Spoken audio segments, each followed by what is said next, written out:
Hello, ladies and gentlemen, and welcome back to another edition of the Weekly Review. My name is Mike Larkin, and by my side, as always, is the dead man of RWT Raw Wrestling Talk, Mr. Paul Morales. How are you, Paul? What's up, my brother? And happy belated birthday. Your birthday was yesterday. How does it feel to be 21 all of a sudden? Well, add 11 years to that. I am 32, but it feels good. Well then. It feels good. That's all that matters, man. 32 is a good time. It is. It feels good. You know what I'm saying? It's another year. I'm blessed to be here, blessed to be doing stuff and talking to all y'all like I am with Paul here.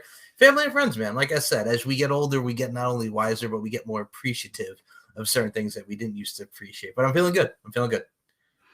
I'm glad, man. Hopefully that midget hooker that Amir and Robert pitched in on, hopefully that helped you out, man. We here to help each other. With midget hookers, yes. Yes, midget hookers, as always. Nothing but love, man. Thank you, man, and nothing but love to you as well. And someone who did not get a lot of love, we'll talk about it as to start it with this, because we did have a lot of ongoings. We had Mania weekend, we had NXT, we had a lot of fun stuff, but what really succumbed and overcome and really just had a whole lot of blah to it, because I can't even talk because it's so ridiculous.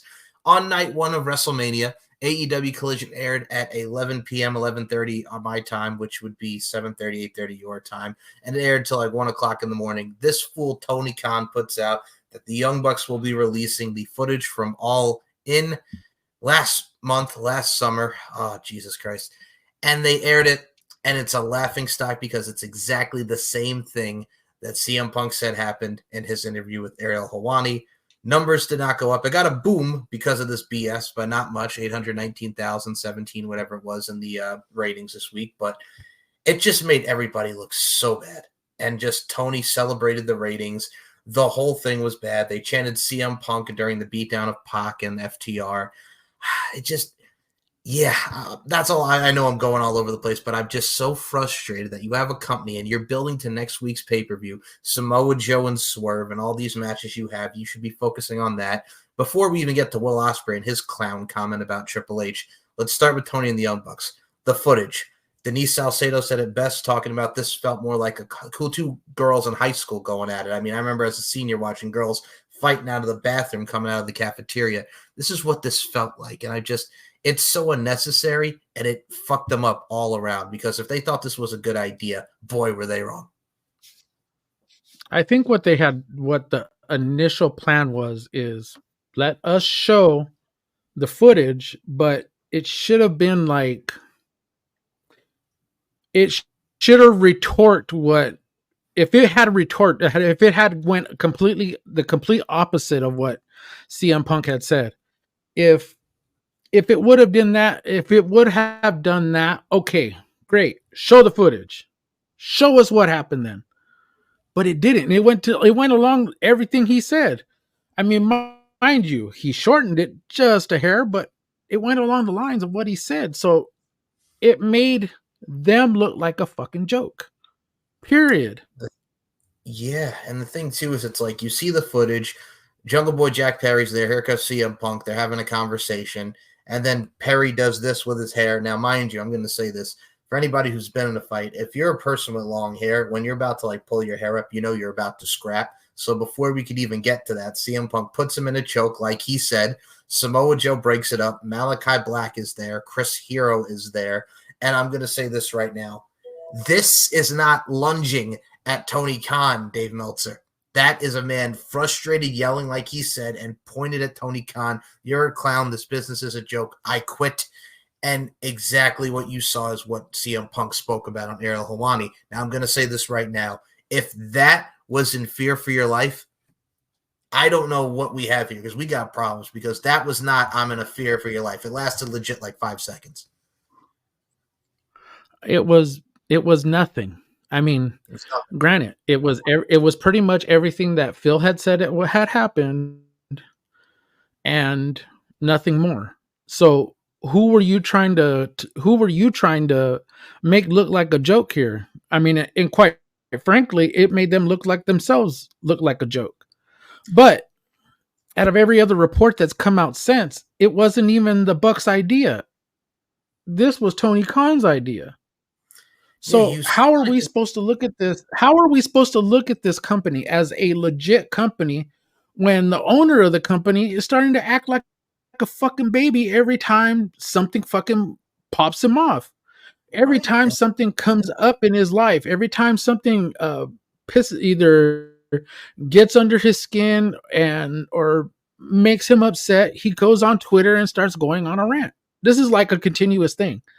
And I agree with a lot of the people that I think I had sent you links to, and a lot of people who have discussed this. the Denise, Thunder Rosa, Bully Ray. I mean, like, everybody has pretty much said the same thing. This is just a joke. You know, we got other podcasters out there that are doing the exact same thing, pretty much saying the exact same stuff. Our boys at Max, the boys at Max are saying the exact same thing. Our boy Moses, the Cap, you know, everybody over there is saying the exact same thing. This was a joke, you know, and who does it look bad on? It looks bad on Tony, period. No one else. That's the thing. You can have conflicting reports, like we mentioned, like Will Ospreay, that was his idea. Young Bucks, that was their idea. But at the end of the day, it's Tony Khan, and Tony Khan like signs off on this because he does not like Triple H, and he's angry at Phil because Phil's saying mean things about me, and it gets into that mindset, and I hate it. The fact that he celebrated this rating was a joke. The fact that he even has to tweet anything is ridiculous. It's a joke. And people could say, oh, this is a young company. We're 5 years in. What happens when we're 10 years in and he keeps fucking doing this shit because he can't help himself? He needs help. Not like mental help, but like help as far as like someone needs to guide him, like to get him away from what he's doing to help lead the business, because he's not a businessman. He's a mark on a message board. And that's what frustrates me about Tony Khan. And I think what you can do is I also sent you the link. I think you could play it right here. Yeah. Then I'll we can come back to this and figure you could play Bully what he said, because point blank he told him, I'll work for you for free. I don't need to come in there, and not asking for money. I'm willing to help you for free. My hope for AEW tonight, and before I put my weary head down on my pillow, I will pray to God for AEW, and I will say, God, I hope they pop the rating tonight. I hope something positive came out of this footage or came out of tonight. Because when tomorrow comes, if that rating is not good, if they're not back up to at least 800, it's going to be dogpile on the rabbit. And the rabbit is going to deserve the dogpile. This is not on the talent. This is not on the locker room. And most of the time, it never, ever is across the board. It's on creative. It's on the booker. It's on the matchmaker. This company needs help. At this point, I hope even you diehards realize that. There are lots of people who want to help. I've gone on record to say I would help for free. And if you think that's me politicking for a job when I just performed in front of 72,000 people as a special guest referee, you're out of your mind. I have a job. It's called Busted Open and Busted Open After Dark. I have a job. It's called the Team 3D Academy. I have a job, which means I'm a true independent contractor and I can work anywhere I want all over the world. But this business has been very, very, very good to me. And if anybody ever needed help, I'd be more than willing to help them out just to see the talent grow and the business grow. But the thing is that why does somebody have to come in to help you out? You have enough talent there. Look at the talented people that are there. You had Sting, who was there, and I'm pretty sure he's probably still around. You got Jerry Lynn. Yep. Chris Hero, Chris Jericho, who is also there. I mean, if you looked after the footage was shown and they went back to the desk, you could see Tony Schiavone's face like, I can't believe that they showed this. Excalibur's over there talking, and he's like, "Oh yeah, you know, da da da da, and blah blah blah," and Tony's just like this at the end of the table, just like, "I can't believe they did this." Well, he probably was also having flashbacks to WCW. Oh, that'll put butts in the seats, and that lost them ratings. Yeah, because we all know what happened the last time, you know, that they decided to talk about somebody winning a championship over, and they go, because they're taped. Yep. So I will say this. Here's my thing about this. What I hate is, and I will insert that Bully Ray clip as well in here, as folks, but the thing that you have to think about too is like you have people talking about this as a fact of people can help him. He has veterans there, but he doesn't want to listen. He reminds me of someone like he knows, like all these people in the IWC that think they know about wrestling when they fucking don't. And I'm going to say it. He doesn't know jack shit about wrestling. He may understand the concept of it, but he doesn't know what it's like to put a story together because he's not putting on a story or putting on anything for us. He's putting on a product for Uncle Dave so we could get 5 stars, which by the way, fuck you, Uncle Dave. Clean your fucking office. Because this mofo goes, oh, they were chanting fuck CM Punk there. No, they weren't. They were all chanting CM Punk. They were not chanting fuck CM Punk. They were chanting the guy who works for the other company while friggin' the Young Bucks are beating down Pac and the FTR. Like, stop changing the narrative because you know, and that's what pisses me off because Dave Meltzer is back under his ass like he never left. But that's the issue. Stop portraying your narrative to fit the narrative that you think. It pisses me off so much. Okay, so now that we're recording on a Sunday, we had a couple of things happen in between Friday and yesterday with Mr. Podcaster of the, you know, machine over here celebrating his birthday. Ooh, you know, going out there with you know, all the porn stars he'd be talking to and everything. You know, they'd be out there laughing it up and loving it up at the club and all whatnot over there in the Carolina. You know what I'm saying? I ain't talking about, you know, that's okay though. Anyways, this is a Sunday. Windy City riots happened yesterday. Also, on top of your birthday. We also got to see one Jack Perry, insert picture here, wearing a shirt, wearing a jacket that said Crimea River on the back of it. What it started with was him holding up the freaking Chicago state of Chicago flag, one CM Punk, and then dropping it, and it says the back of his jacket says Crimea River. So here is how this is gonna go. You know, we have this all the time. It's like we see this constantly. Like you jump from one company to another, or people reference you in other companies, and you know, it kind of sometimes it's a little disrespectful, i.e. Will Ospreay apparently. What's funny is that he went out there, he did this, and apparently the Bucks kind of look at him as the scapegoat for what happened, but really Phil was already at that point to where he was just like, I'm done with you guys. And there's always that one, the last straw. You know, if Punk said that what he said he told to Jack, and Jack all of a sudden flipped out the way he did, which the footage actually shows he actually did kind of flip out, might have said some things. We can't read lips from a camera that's that far away and whatnot.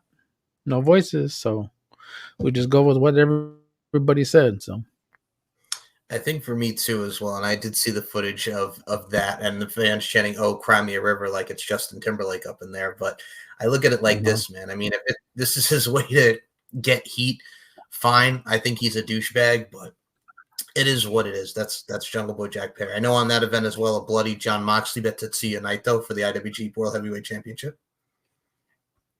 Yes, he did, and he is the first. He is the first to actually have the WWE, AEW, and IWGP titles. So, congratulations to John.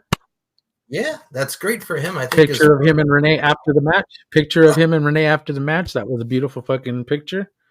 She's over there celebrating with him. I bet you anything they're making another baby last night.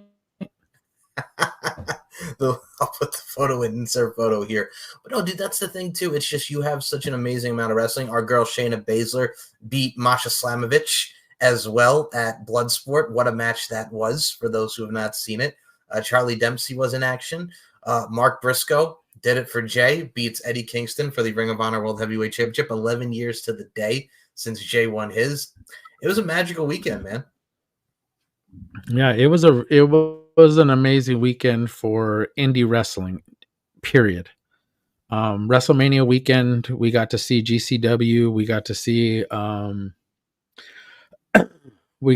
little bit of TNA, a little bit of WWE, a little bit of AEW, a lot of people who are just indie wrestlers out there doing their damn thing. So, hey, kudos to everybody that actually showed up and actually showed out.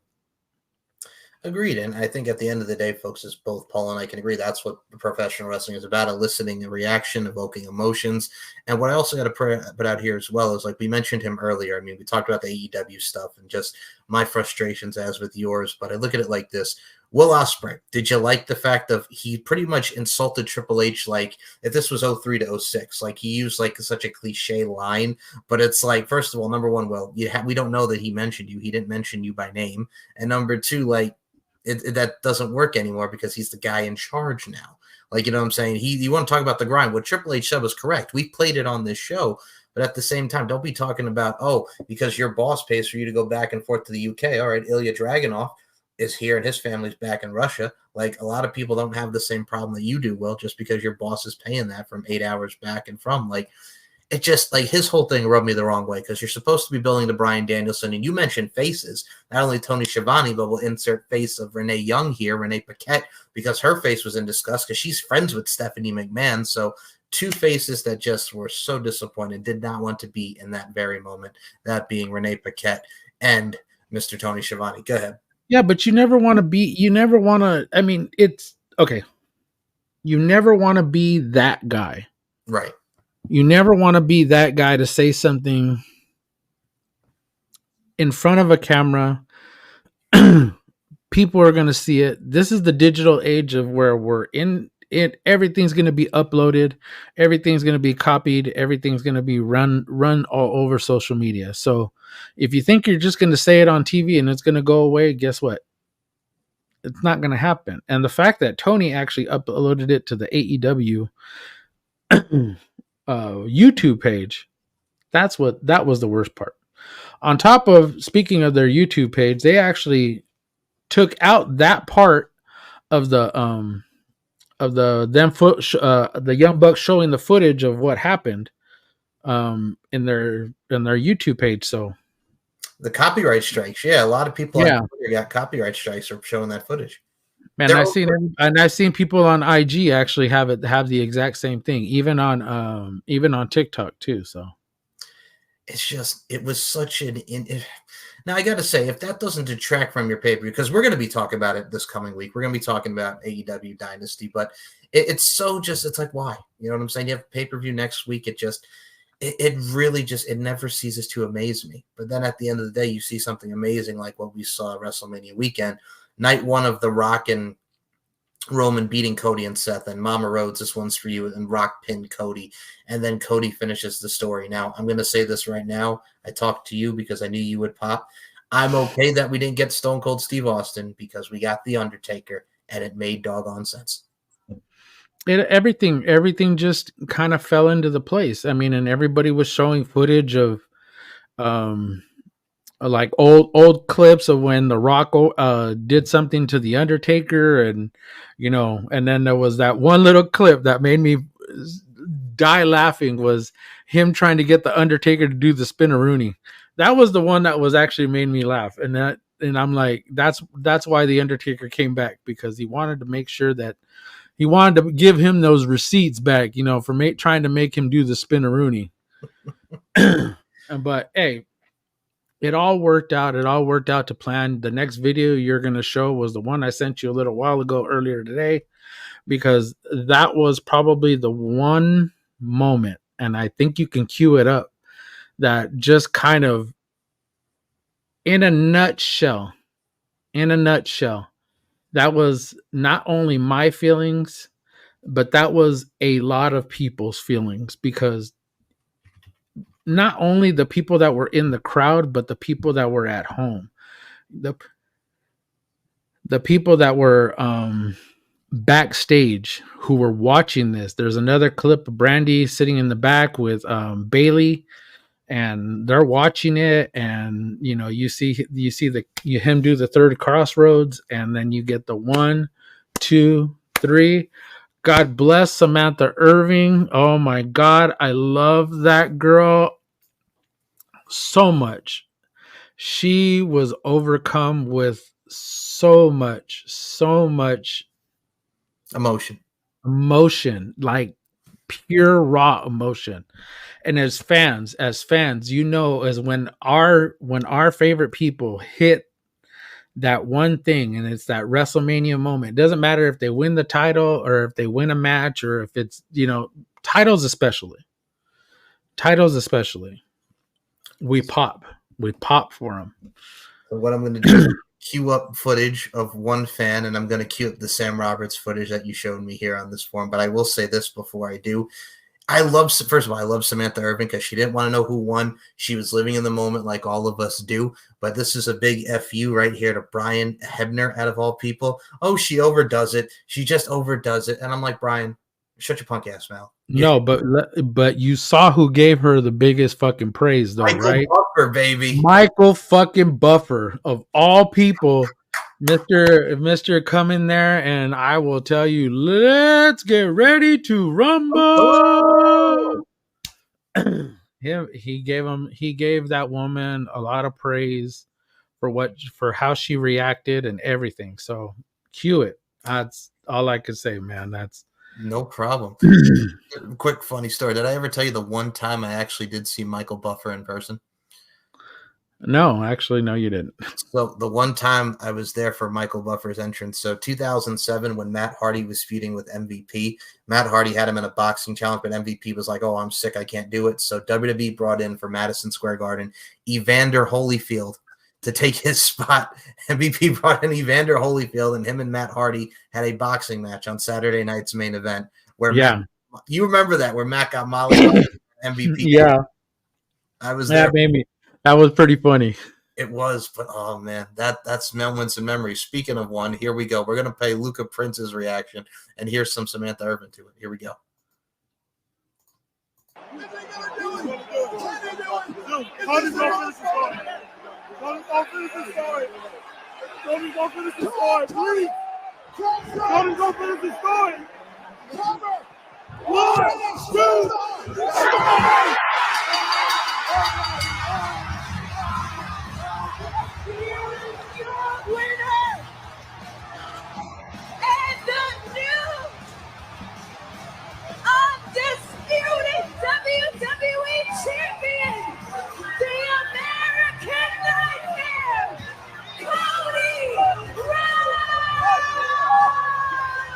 Samantha Irvin, understandably overcome with emotion. We all are. We all are.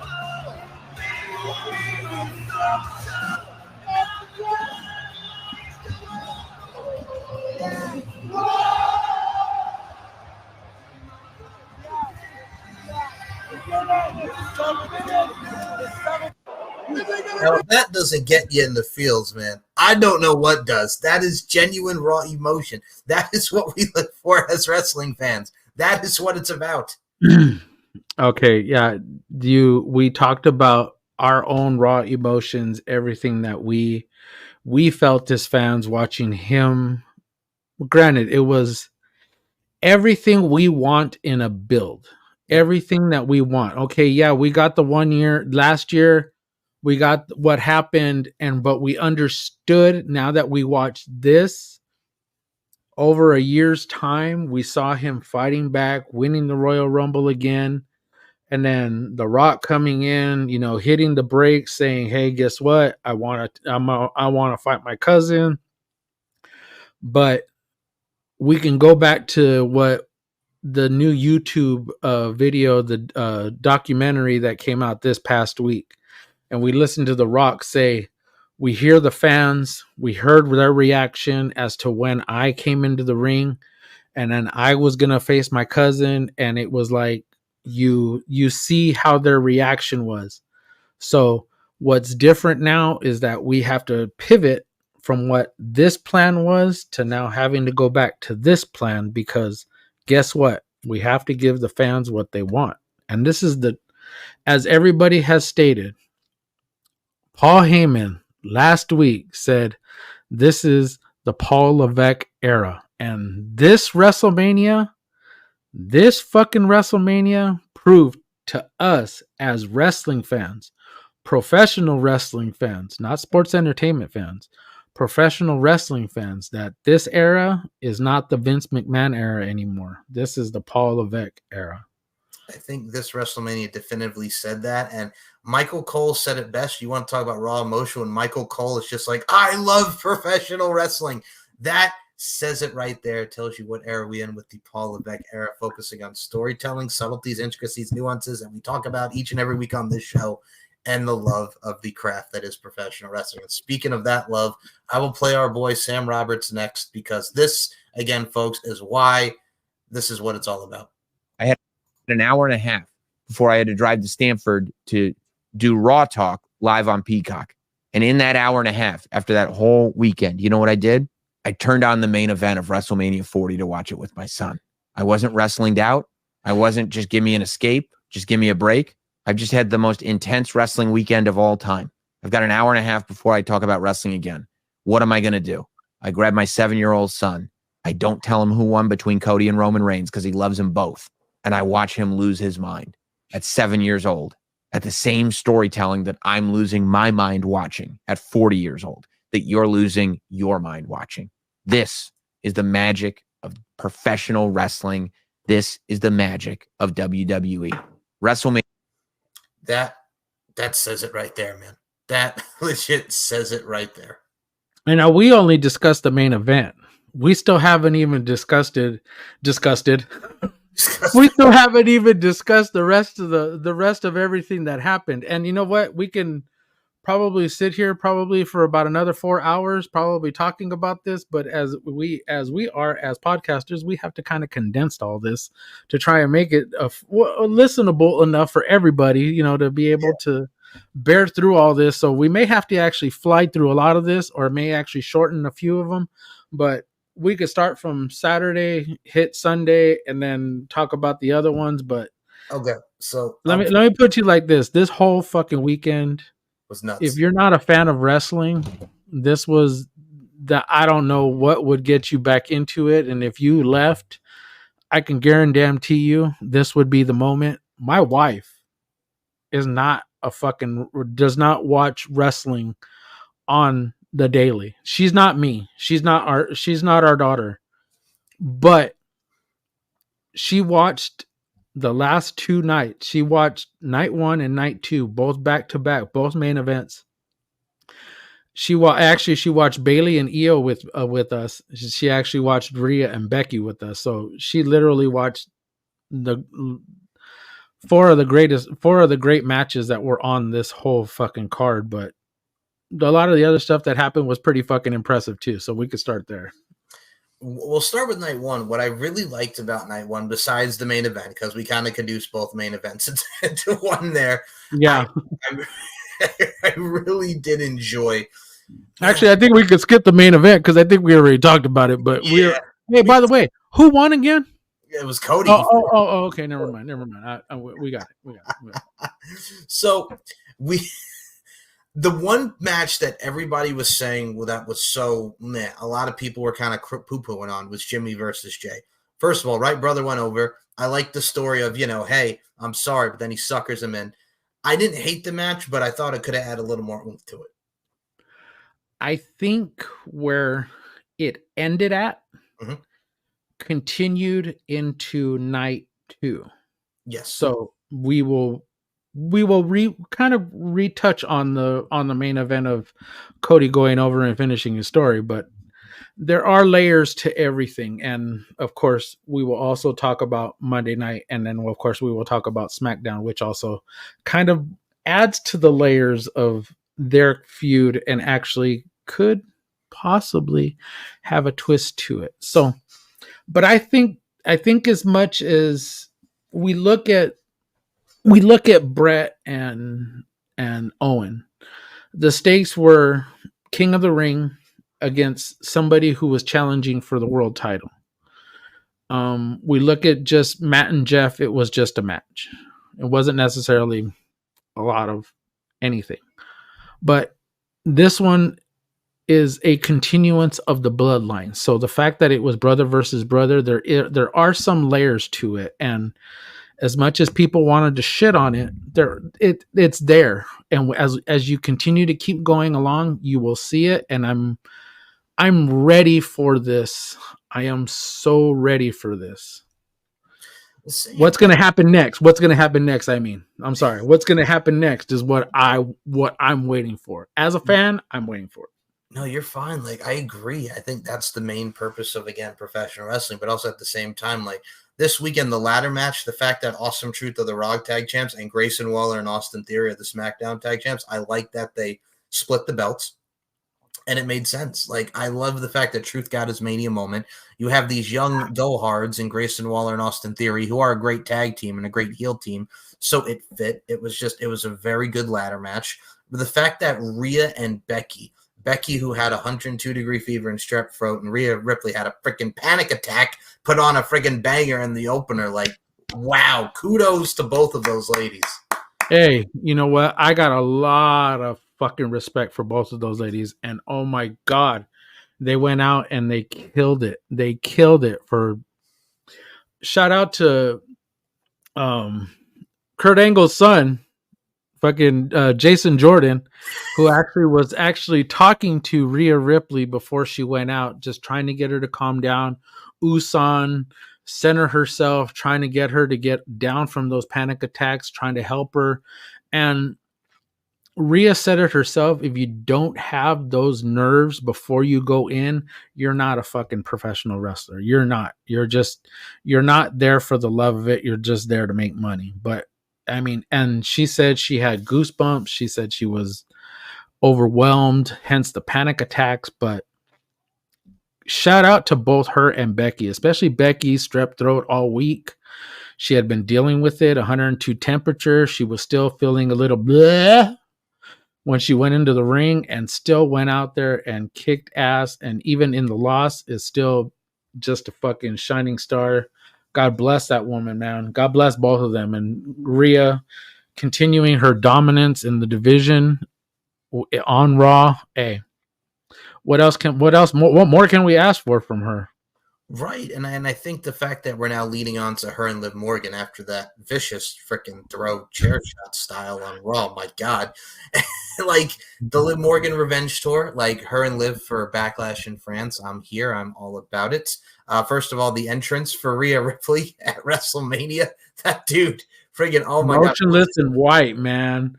That's a band right there. I fucking love them, man. Chris, shout out to fucking Chris Motionless. My girl fucking Maria, man. That's her. That's her side boo.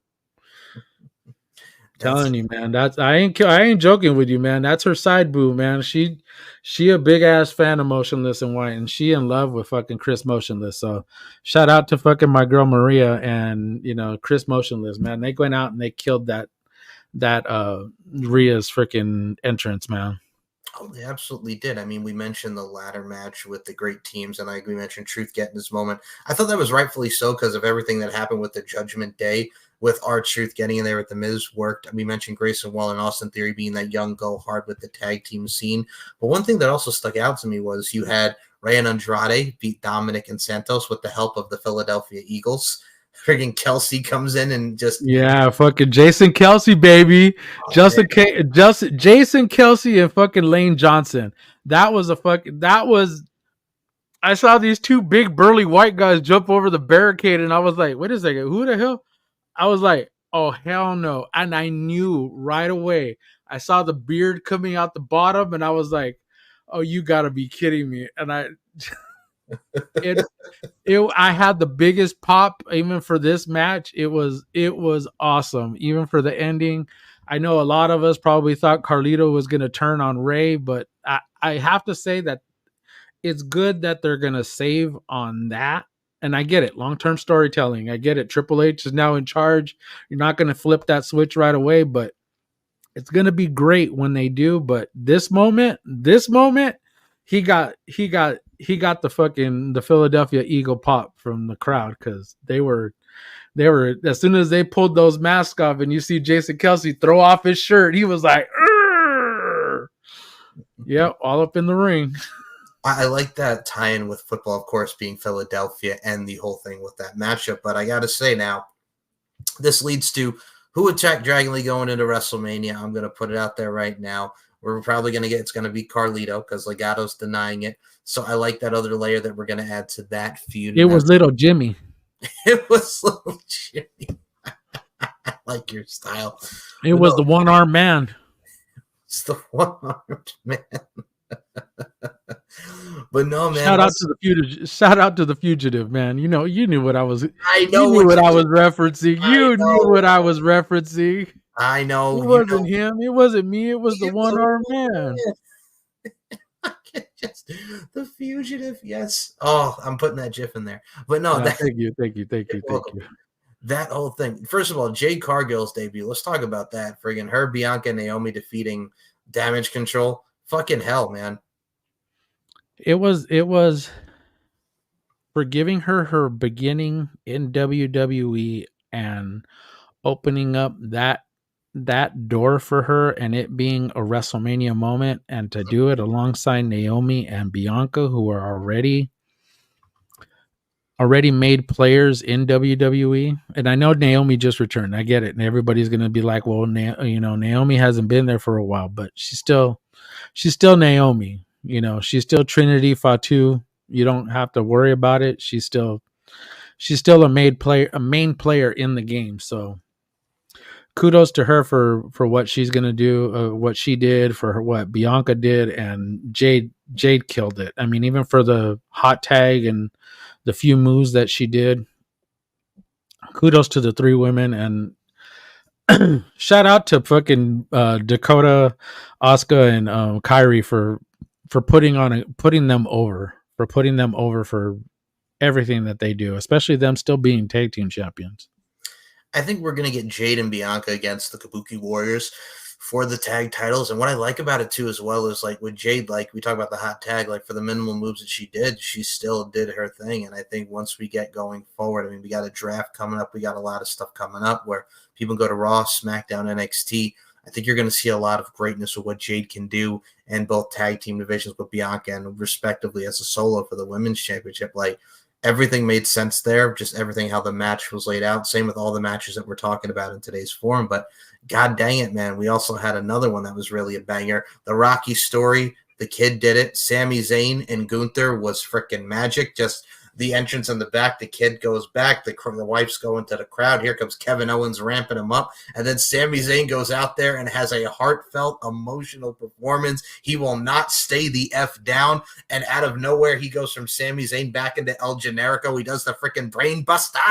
And then he nails him with 3. Faluva kicks 1, 2, 3. We got a new Intercontinental Champion. This match was an emotional roller coaster.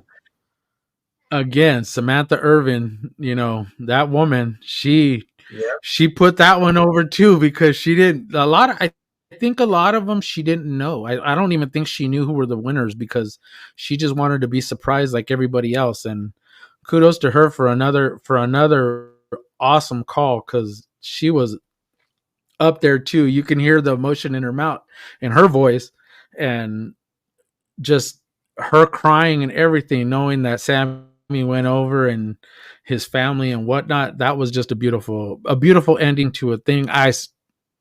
Gonna say it again. I know it should have been Chad Gable, but again, we're gonna go back.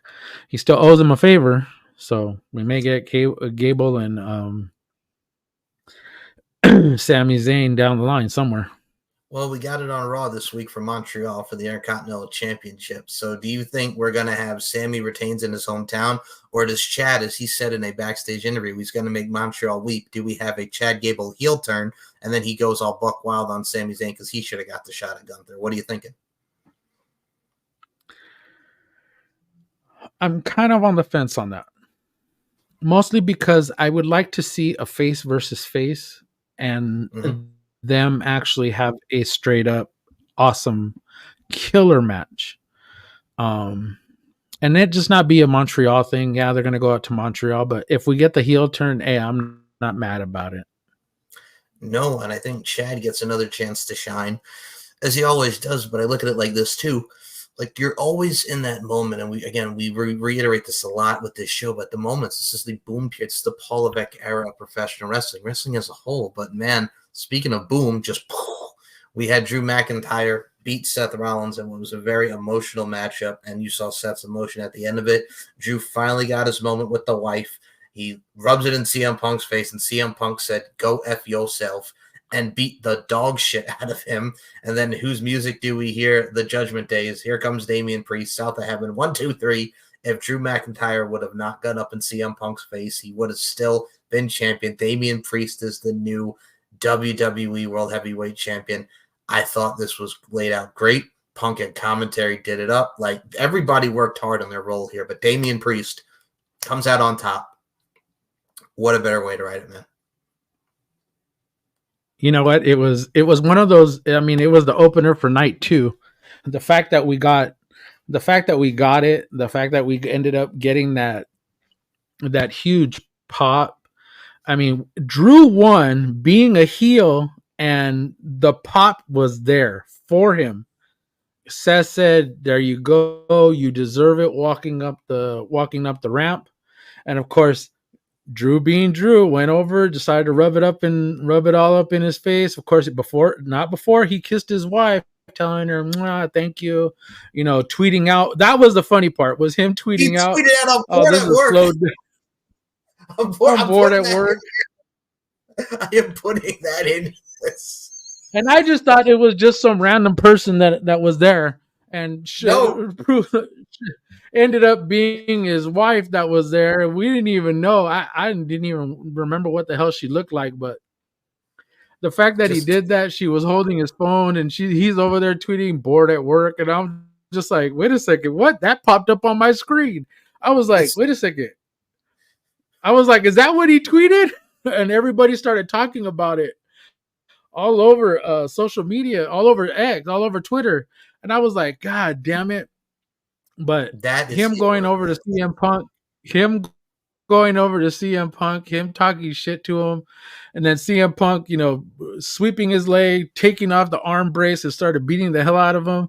We hear Judgment Day's song, Damian coming down, beating him, and CM Punk's just like, yeah, all right, cool, come over. Sat on the table and just said, all right, cool. Okay.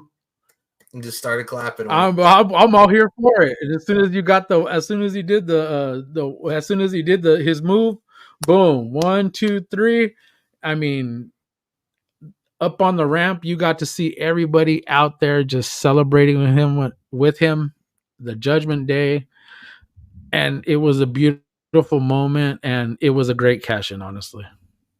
I agree. I rank it up there with Seth just because both at WrestleMania. And I think Damian Priest, give him his flowers as well. He's been working so hard for these last 4 years, ever since he's been on the main roster, ever since he's been in the North American title scene. I mean, this is a man who came up in the pandemic era, and just from everything that he's done since 2020 onward, he has just shined on and shined through. And I look at it from a stance too as well, like Drew got his flowers because he got to say he at least won a title, after 4 years, when the first time nobody was there, and now we are in front of people. But they're tied a lot of layer to the story, and I just got to ask you now, Damian Priest's first challenger is Jey Uso, because Punk screwed Drew McIntyre again, and Jey won. Are you looking forward to Damian Priest and Jey Uso for the title? I actually am. I really am looking forward to it. Jey getting his opportunity once again to challenge for the title. You know what? He tried it with Seth, and of course Jimmy came in and ruined that one. We got the Intercontinental Championship against Gunther, and of course Jimmy came back out with Solo, and they ended up messing him up. So back to layers of the bloodline, but hey, you know what? Jimmy getting his crack, I'm not really thrilled with it, I think. But again, back to, there has to be curves, twists, turns, layers. Damian's not going to lose it right away, so I just think it's going to be one of those Clash at the Castle maybe, and then him and Drew again. Drew getting, I guess they would kind of say that he would have a rematch, maybe not. I don't know. Maybe somebody wins Money in the Bank, maybe a cash in. I don't know, but they still got that pay-per-view. We still got what's the other one in freaking Berlin? Oh, we got Berlin. We got the Bash at Berlin. We got Money in the Bank. Bash at Berlin. That's what I was. Sorry, There's a my lot bad. of pay-per-views. But of course, we still got some pay-per-views before we get there. We still got a couple of them before we end up there. But in the meantime, in between time, I still think this will be a good match for Jay. I still think somebody's going to interfere, but that's just me. Speaking of good matches and interfering, we then had the Pride, the Street Profits, and Bobby Lashley against the Final Testament, Karrion Kross and the AOP. But we had a special guest referee for the street fight. It was none other than Bubba Ray Dudley, and he came out. Oh man, I loved it. He put on the glasses to get serious. He did the table botch, and then friggin' Montez Ford puts him in. Wham! Frog splash. But I thought, and then he was all "What's up?" like that up on the corner. Of course. Oh, the surprise of Bubba Ray Dudley really added to this match. I was so fitting. It was a fun match. I have to admit, it was a lot more fun than what I thought it was going to be because I didn't think about Bubba, but it would have been nice had we actually had Bubba and freaking Tommy Dreamer come out because that would have been amazing in itself. But it was really good. It was surprisingly a surprisingly fun match. And hold on. Kudos to fucking Snoop Dogg on the fucking commentary because you know what? That made it just that much fucking better. You go over here, out here with mama's picnic tables, and out here, oh no, grandma gonna be mad. Grandma gonna be mad out here. You taking away her picnic table. Snoop Dogg. Shout out to Snoop Dogg for fucking being who he is, man, because that would not have been that entertaining had Snoop Dogg not been out there too on commentary. But when you got a match, it was a really, really good match. Fun. It was a really, really fun match. You got to promote that gin and juice. Him and Dre, man. Him and Dre. Yep. Oh my goodness! But I was back there. I got my mind on my money, and my money on my mind. But that's the thing too. Like you build this, and now we mentioned last week with Karrion Kross going to NXT with the Authors of Pain. I'm here for it. Like in the same week, he got to have his wedding anniversary, and he got to have a WrestleMania moment. Like that dude, Karrion Kross is on cloud nine. The Authors of Pain, who haven't been on a WrestleMania probably since pre-COVID. Like these dudes again are just so good, and I can't wait to see them go against Nathan Fraser and Axiom, who are the new tag team champions over there on NXT. And speaking of someone who was new to the WrestleMania game, as it was his debut, and the right man won, L.A. Knight. Yeah, that was great. Yeah, and he beats AJ Styles. I will say this: a lot of people were not a fan of this, Mr. Paul Morales. AJ Styles' new theme song. What the actual F? I know it was very, very different, and I'm like, wait a second, why? Who? What? But yeah, who is this? Again, the Paul Levesque era. So we have to have a heel AJ freaking song. You know, he can't come out to I am phenomenal anymore. You know, he's not going to come out going like this and going, you know, it was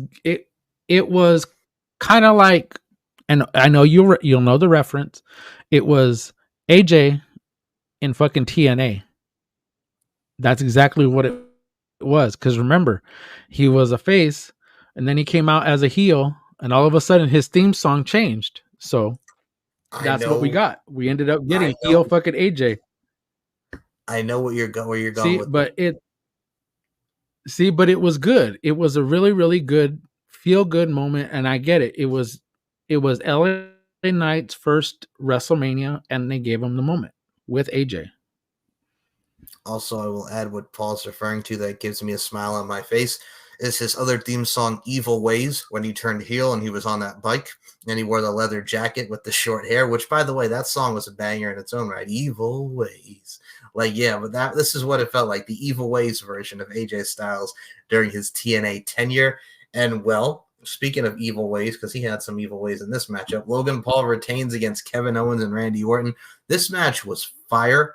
Logan Paul never ceases to amaze me. Friggin' Randy Orton and Kevin Owens were on cloud nine. The start of it was just, first of all, the go-kart. He picked up Randy Orton and he drive the freaking golf cart all the way down the ramp, and Randy Orton's holding on for dear life, like, oh God, go easy, go slow. I do not. He's all like, wait a second, slow down. The cannon from Logan Paul was a nice touch at the beginning. I thought that was very nice with the Prime truck. Yeah. Like I said, man, these three had great chemistry and synergy. The moment that everybody's talked about from this match, and Logan would wind up winning the frog splash and pinning Kevin Owens. But fucking, do you know who I Show Speed is? Because I've never seen this dude in my fucking life. Actually, my daughter knew who he was. Okay. He's part of the Prime family. So as soon as he did the I was like, oh my God. My daughter's sitting there and she goes, come on, Randy. She goes, give him an RKO, give him an RKO, give him an RKO. And then sure enough, he beat him and he's all there, all up in his face, and gives him the RKO on the freaking table. And I was like, yeah. My daughter's over there cheering, like, God, he's an ass.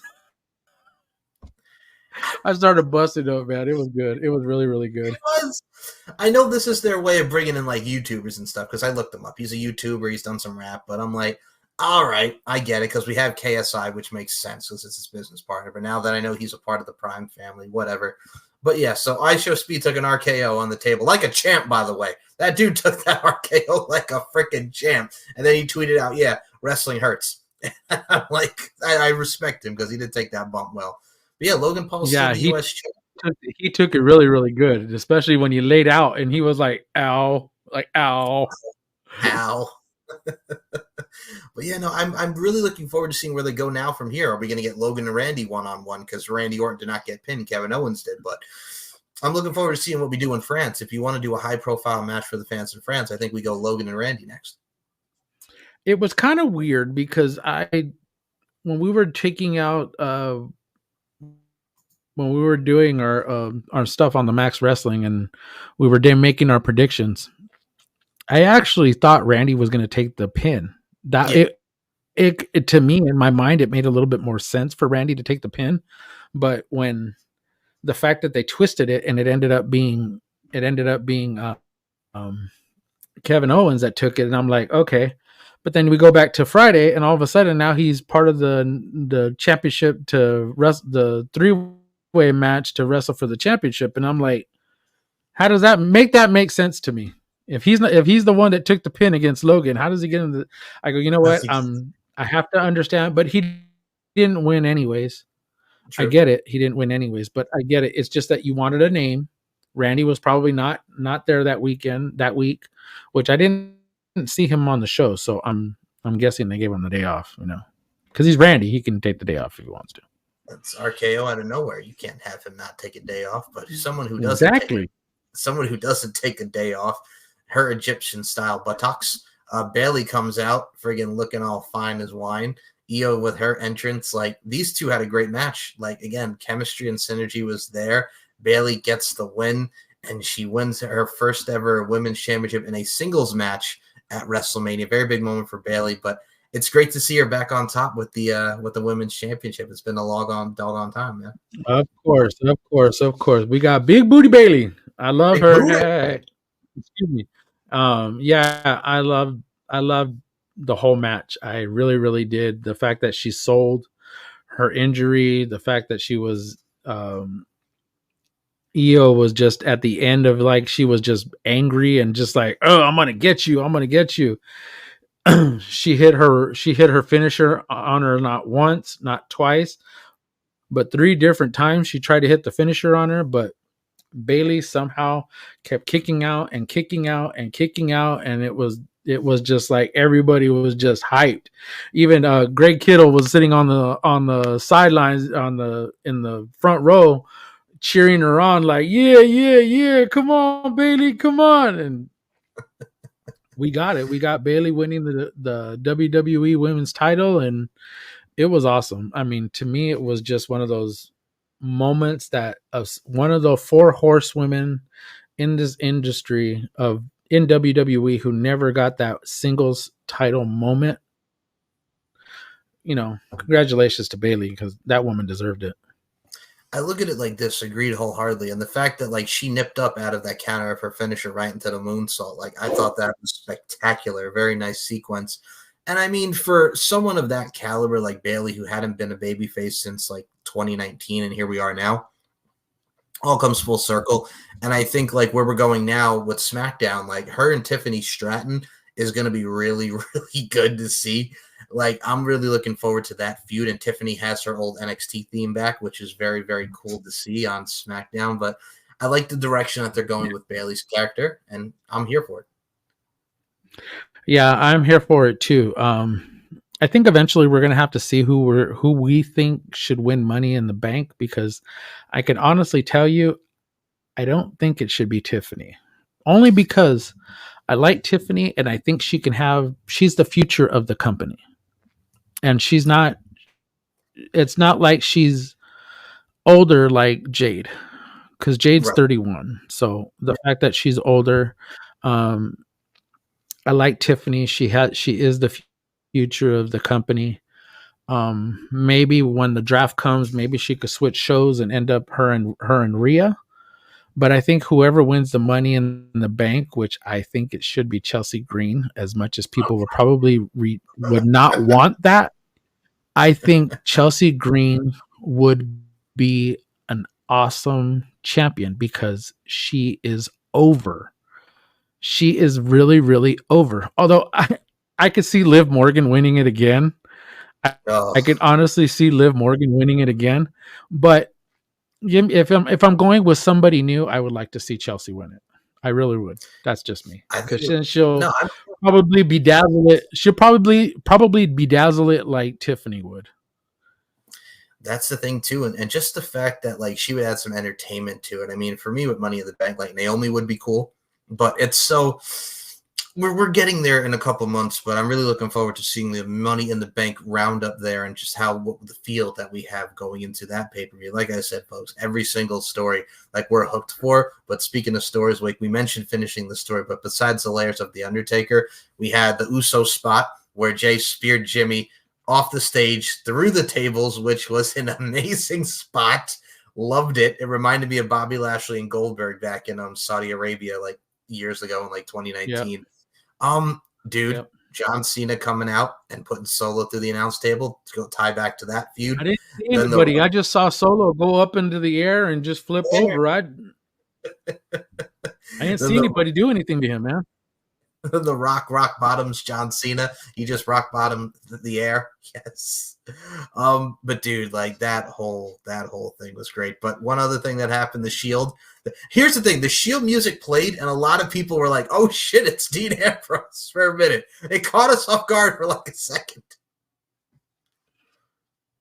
Man, that took all of us, because I was like, oh hell no. I was already fucking there. I was like, where the hell is he coming from? Where the hell is Dean coming from? But it was Seth.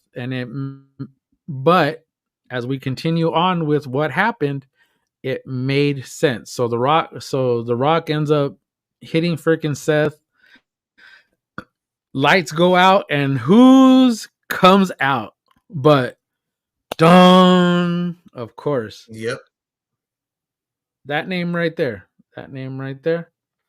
The Dead Man comes out. We see him appear. The Rock's like, I'm the final boss. I'm the final fucking boss. And I'm just like, you may want to turn around, brother.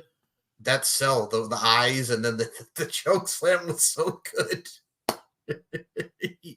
It was great. Lights pop off. Lights pop off. Dead Man's gone, and boom. The Rock's outside of the ring. But the thing I liked about the Seth Rollins thing is like he had a choice. Do I take this chair and hit Cody because then he's done? Or do I hit the guy who I hate so much? This is why I became this way 10 years ago, and I still hate you for the Shield. And he got his revenge 10 years later, hitting him in the back with the chair. Like that overall hatred for Seth took him out of what he could have done and made Cody not finish the story. So I thought that was a nice little layer to it. Yes, we're back to layering these stories, it was poetic.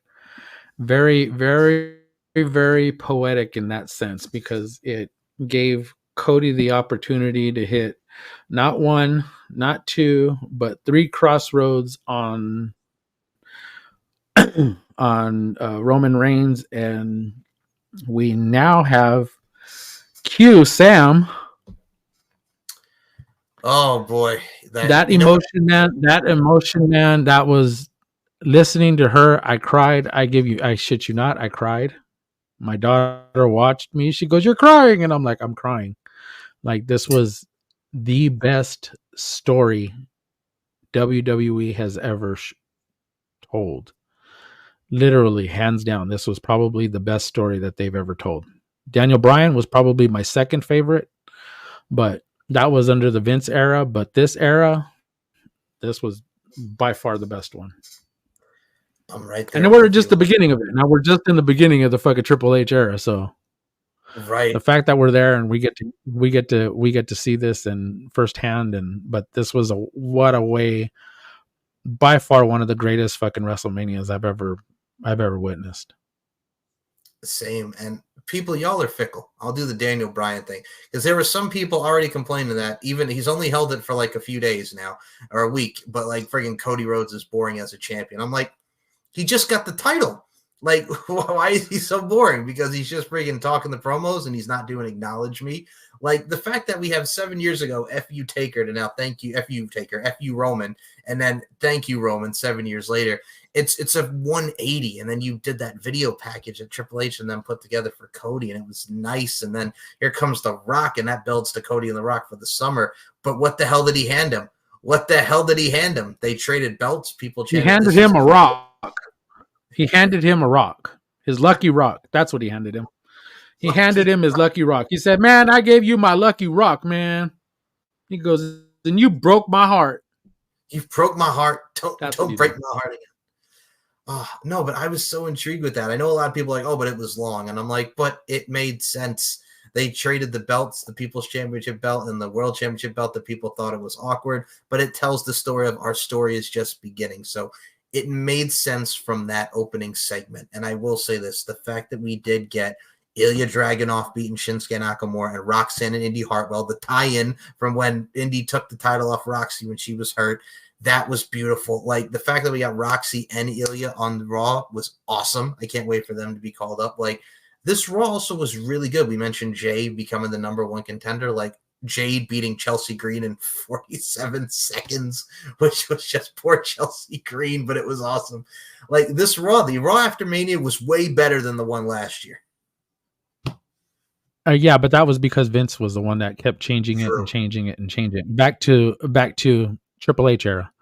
This one, I was glad they gave Damian enough time to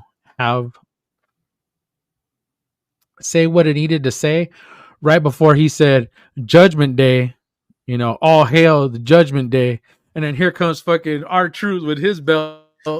And of course he's over there holding him up. He's like, I'm in the Judgment Day, aren't I? Oh, hell no. We're not doing this again. Oh, like, oh, hell no. We're not doing this again. We're not doing this again.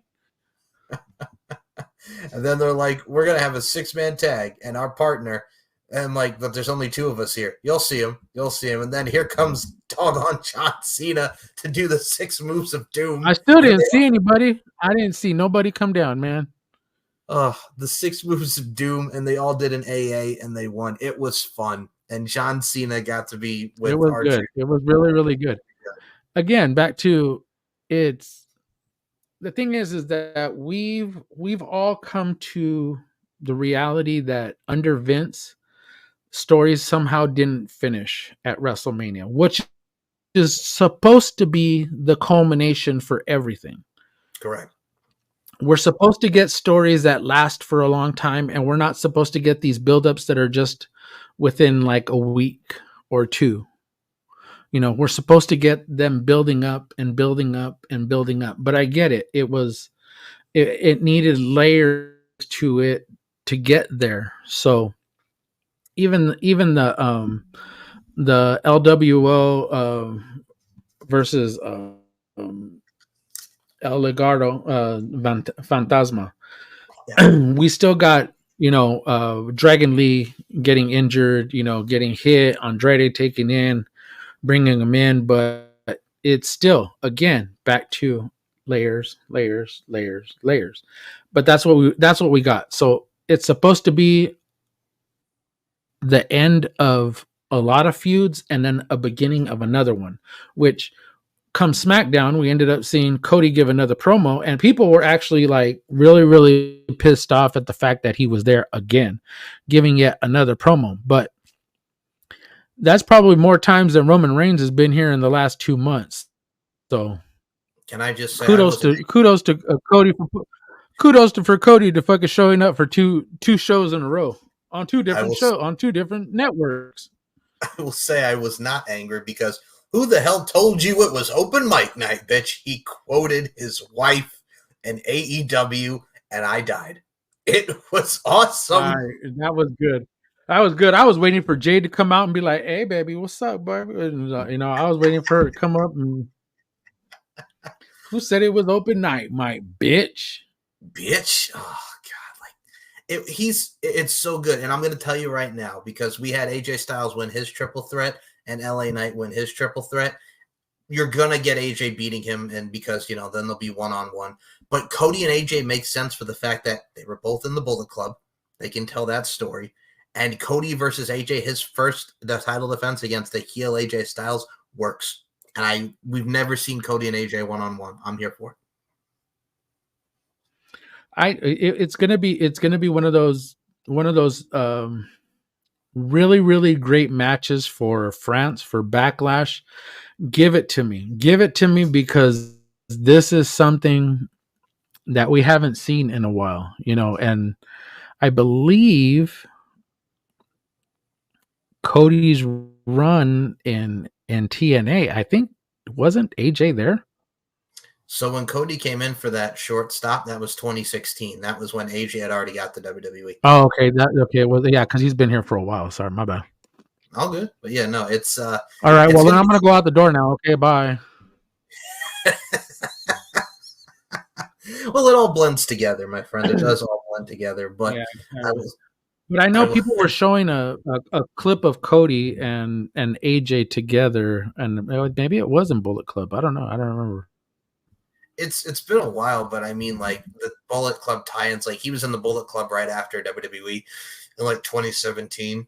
AJ would just come into WWE after getting out of the Bullet Club. So I mean, there's some tie-ins there. And I mean, what did you think about the glitches this week? You forgot about us and the whole glitch during Bronson Reed's promo, like Uncle Howdy. They're talking Eric Rowan's coming back to WWE. Alexa Bliss in there, new Wyatt family. What are you thinking? Yeah, the Wyatt Six. I'm hearing, you know what, and the rumblings just seem to be really, really good. So the fact that we're getting this little puppet master by the name of Paul Levesque that's just kind of throwing it out there. And if the Hall of Fame ceremony didn't tell us a lot that people still miss fucking Bray, then I don't know what it is. But I'm all for it. I'm all for it. If Bo Dallas, if Bo Uncle Howdy was already on his way back, I don't see why you wouldn't want to continue it. Because in Bray's honor, in his memory, it'll be great for Bo to get out there and do that again. And Eric, if he comes back, if he is coming back, Braun Strowman when he comes back, Alexa Bliss. So give it to me. Give it to me. I'm here for it. Give it to me. And what we did get, and we'll go here because we're in the ring, and I'll play Denise Salcedo's clip in a minute here, but we're in the ring. Paul Heyman's cutting the promo, and we take accountability and we acknowledge Cody Rhodes, and it's a nice little speech. It's a soft, like, babyface turn of the wise man and Roman Reigns, and then Solo's like, wins and losses have consequences, and those have to pay for the consequences of their actions. And you think he's going to hit Paul. Then he goes over to Jimmy. He does that, I love you. You're my brother. I love you. And he's like, I love you too, man. And they're all, first of all, they're all in the face, and then they hug. And then all of a sudden, this hooded figure cat comes out, and it's Tama fucking Tonga, and he just lays out Jimmy, and then they beat him up, and then they get the chair. He does the hip attack onto Jimmy, and he just Paul Heyman's facial expressions. The tribal chief doesn't want this. And then we'll get to backstage in a second. But the debut of Tama Tonga, now a member of the Bloodline. It was awesome. This is, give me back to the gif of fucking Batista. Give me what I want. Give me what I want. Give me what I want. But this is just one of those moments that we, again, back to turning the page of one, bringing another. Welcome to the next chapter of the Bloodline. This is going to be interesting. Really, really interesting. The fact that Solo grabbed as soon as they were putting up their ones. And what happened? So Paul Heyman grabbed his phone and called Roman Reigns. Solo grabbed that phone, threw it on the ground, and boom, put his foot on it. And he's just looking at him like no. Told Tama, get the freaking chair. They put Jim around Jimmy's neck. He told him, I love you. Did the freaking Rikishi freaking butt fucking plant all up in the fucking corner. Yep. Man, that was vicious. That was one of those vicious attacks that we needed. And for this Bloodline story, we needed it. Back to layers. I reiterate, layers are to this story. Hence why I said that's Jay's brother, Jimmy. And no matter what, I love you. This is where it's going to go, and we are going to see it. And sure enough, it's going to be one of those moments where we're just like, give me it. But we're going to be at the edge of our seats freaking watching Monday.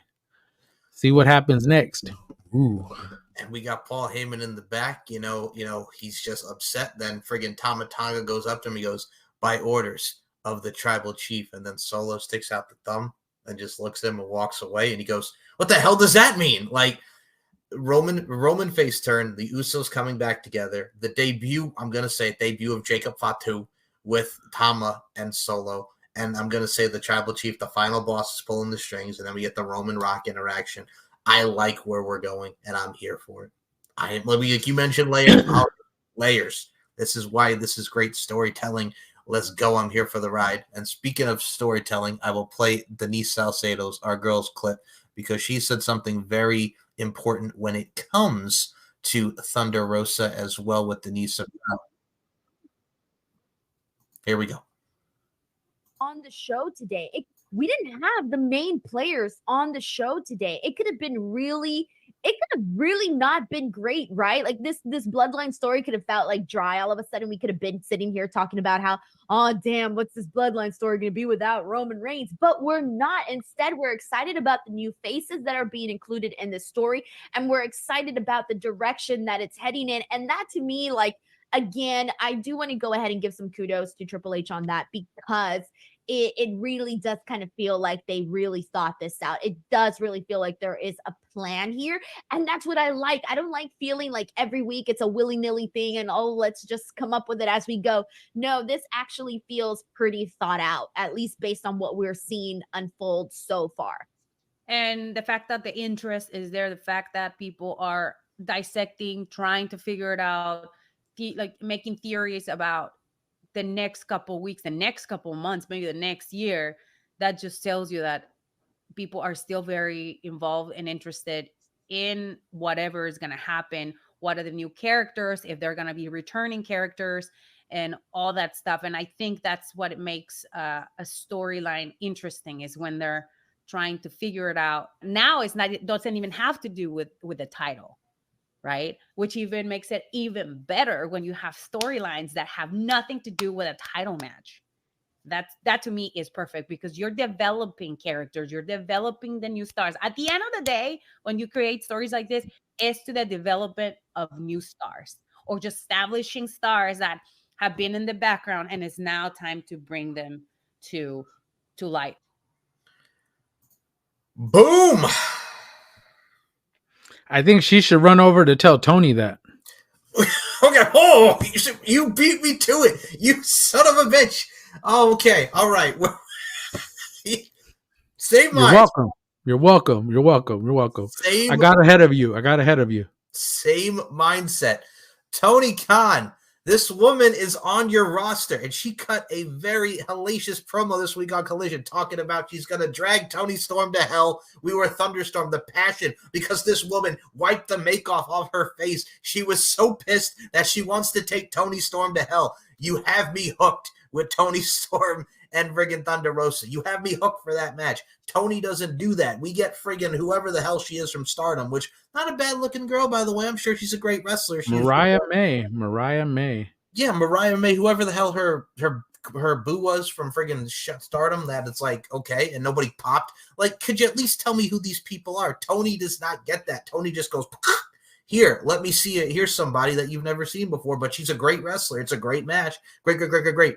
You have people like Thunder Rosa who has the right mindset about professional wrestling, and we say it everywhere. Storylines. Give me some story. I apologize for the rant there, sir. But yes, Tony should listen to everything that Thunder Rosa just said. And I'm in agreement. You know, it's one of those things where you want it to be more. You want it to have some back again. My one fucking pet peeve with freaking AEW. It has nothing to do with the wrestling. No. It has everything to do with the storylines, because there's no substance to them. If you're not giving us anything, if you're not giving us information on what's going to happen, if you're not building them as dynasties, what, in another week, 2 weeks? Next week. And what? This coming week. It's next week. Yeah. So you're not building us up to anything. So why should we be invested? Other than Samoa Joe and Swerve? I mean, I got Thunder Rosa and Tony Storm. All right. It's fine. It's great. We got Ospreay and Bryan Danielson. Well, why are they not building these matches week after week after week after week? That's what you should do. Not fucking complaining to Triple H, not complaining about Triple H, not complaining about CM Punk. You should be building these fucking matches week after fucking week after fucking week. That's it.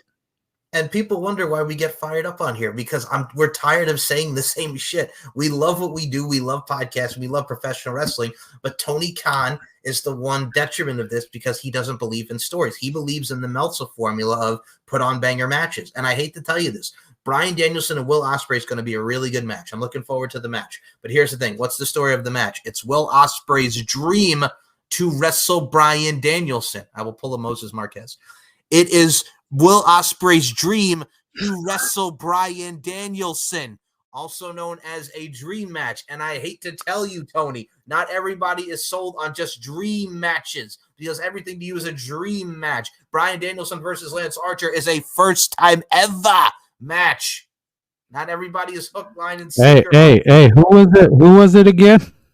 I said, this is our boy Moses Marquez. I got to get close to that mic.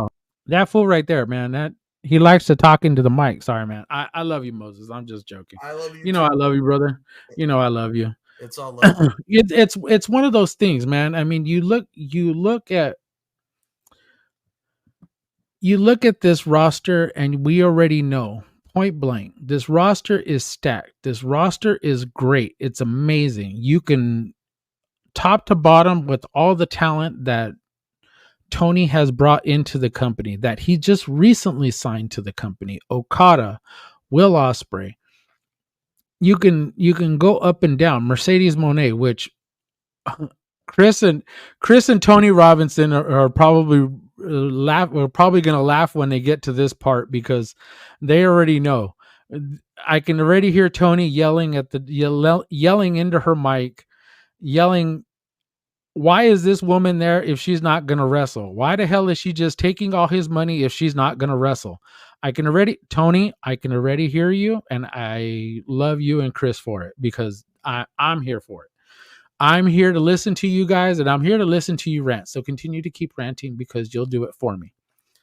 But like I say, for as talented as the roster is, and as great as the wrestling is, You have no stories whatsoever. Period.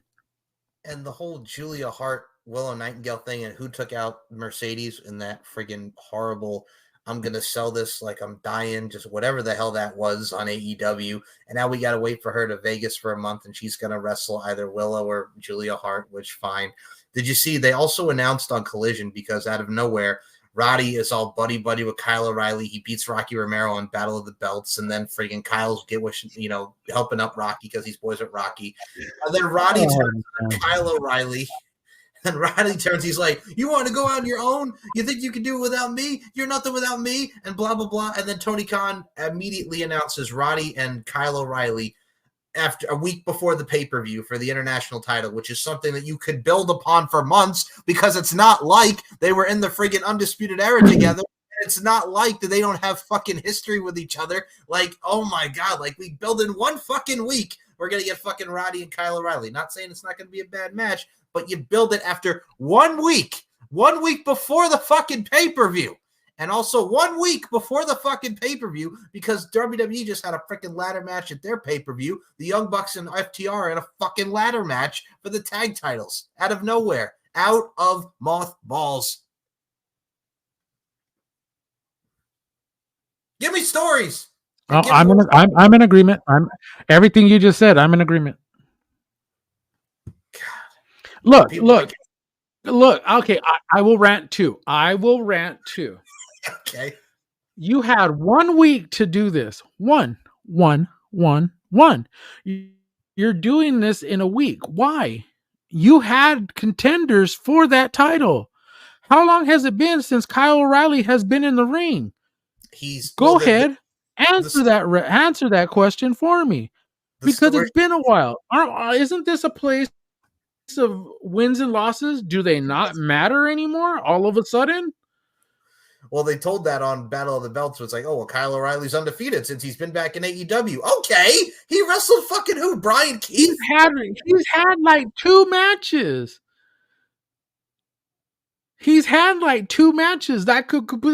That means not a damn thing. This is bullshit. Literally, this is bullshit. Now you're trying to bring in, just because you want to have 2 names who used to be Triple H's guys, again, back to this again. It makes no damn sense whatsoever.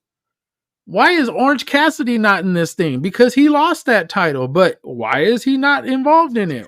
Because Trent Of Beretta, course, he's involved in another feud. Yep, because Trent Beretta turned You heel. could easily bring in another name to fight Roddy and put on a great show. I'm not saying that Kyle is not going to put on a great show with him, but I'm just saying, like, it makes more sense to bring in somebody who is worth watching. And they do in the angle. Sorry, Kyle O'Reilly is not a name in the company you're who's only been back for like 2 matches. And you have Hook and Jericho, where Taz is going to be like holding like the conversation between the two in the ring. And I'm like, it's going to have, I swear to God, after only a few weeks, if you have Chris Jericho beat up Taz and beat up Hook, and then we get Hook and fucking Jericho for the FTW title. I know how Tony Khan thinks. We're going to do that, and then we're going to get Hook and Jericho for the freaking FTW title at Dynasty, and then Chris Jericho's going to beat Hook, and I'm going to be so fucking pissed because I am so glad that Hook is going to try and go on the free agency. I'm glad that he's going to go on free agency, man, because that man needs to go somewhere other than fucking being in AEW. And if his dad's going to stay there, then fine. Go to NXT, please. Hook, NXT. Go to NXT. Oh God, I don't care about this feud. Like, again, and they tried to do the Jera Hook thing.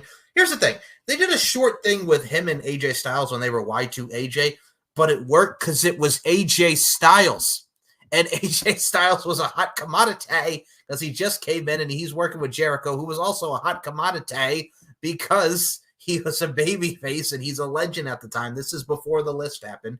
And you set up him and Jericho and AJ at WrestleMania, which was a good match, and then he beat him the following month. So you had a story and dichotomy there of Jericho as a heel again.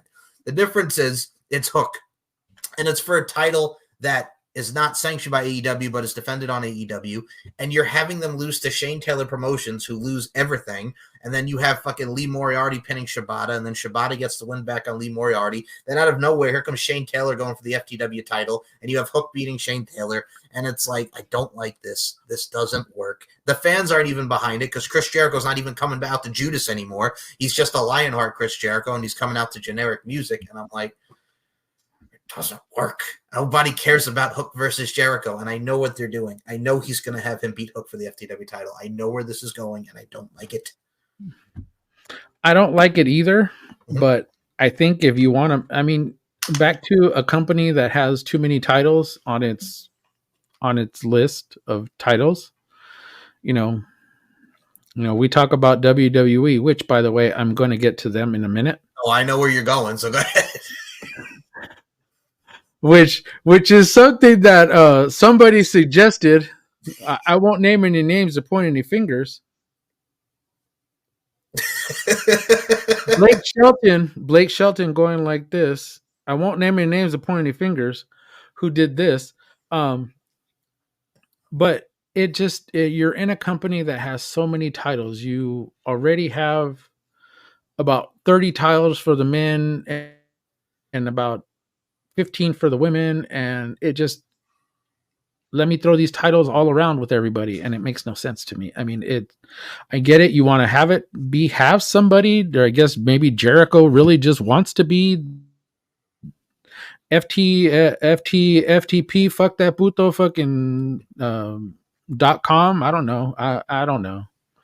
I don't know what he wants to be, but I mean, if he wants to be champion, okay, he can be champion, but to me it just makes no sense. I have Optimus with me. Optimus knows. No, he's tired of it. He's tired of it too. Well, we'll be talking about Dynasty next week and all that good stuff. I mean, this will be out probably a little late too, but like Dynasty fucking, like, I'm gonna say right now, we're gonna talk about the pay-per-view, but am I looking forward to it? Man, after coming off of what we just had and some of the matches on here or whatever, like, whatever. That's all it is really with me. And I hate to put it that way, but this whole thing has put a bad taste in everybody's mouth because they aired the stupid footage for a ratings break. And a lot of the stuff on here doesn't make any fucking sense, but it is what it is. And we're going to get what we are going to get, but we'll talk about the fallout of that next week. But Paul, not only over the weekend did we have great bouts and Hall of Fames and NXT, because it was a great card with Trick Williams and Carmelo. Ilya Dragunov and Tony D was really, really good. I popped for the Sopranos entrance. Everything on that card was great. Everything over the weekend was great. But what really is great for Paul is because we're going to get to this, because he was right.